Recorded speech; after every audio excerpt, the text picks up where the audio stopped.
यह ग्रंथ मानवता की चेतना और एकता के लिए समर्पित है।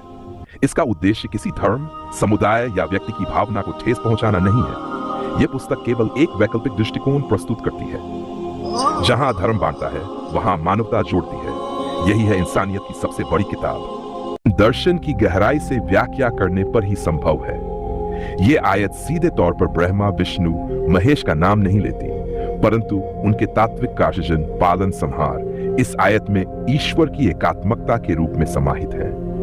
अब आइए इसे विस्तार से समझते हैं। ब्रह्मा सृष्टिकर्ता। आयत का अंश, खलक़तुल खल्क़ फ़अनल ख़ालिक़। मैंने सृष्टि की रचना की, इसलिए मैं ही सृष्टिकर्ता हूं। यहां अल्लाह स्वयं को खालिस्टकर्ता कहता है।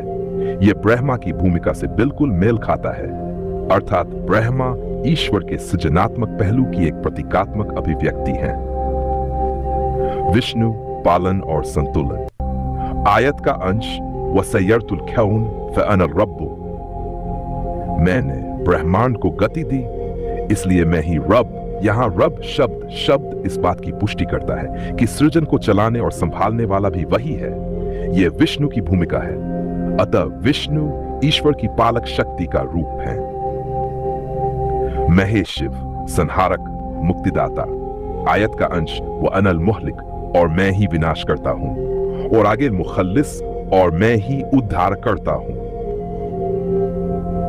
यह स्पष्ट संकेत है कि ईश्वर स्वयं को मूल संहारक और मुक्तिदाता कह रहा है।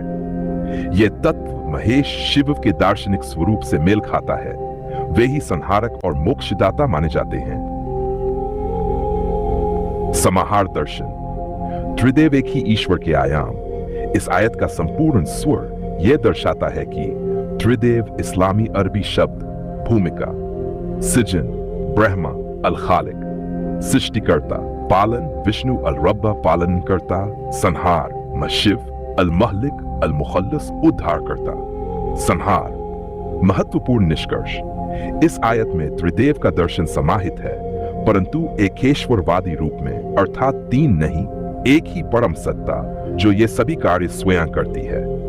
इस दृष्टिकोण से आप ये कह सकते हैं कि ब्रह्मा, विष्णु, महेश ईश्वर की क्रियात्मक अभिव्यक्तियां हैं, न कि स्वतंत्र देवता। यह समरसता हिंदू दर्शन में एकं सत विप्रा बहुधा वदंती और इस्लाम में हु अल्लाहु अहद दोनों को जोड़ती है।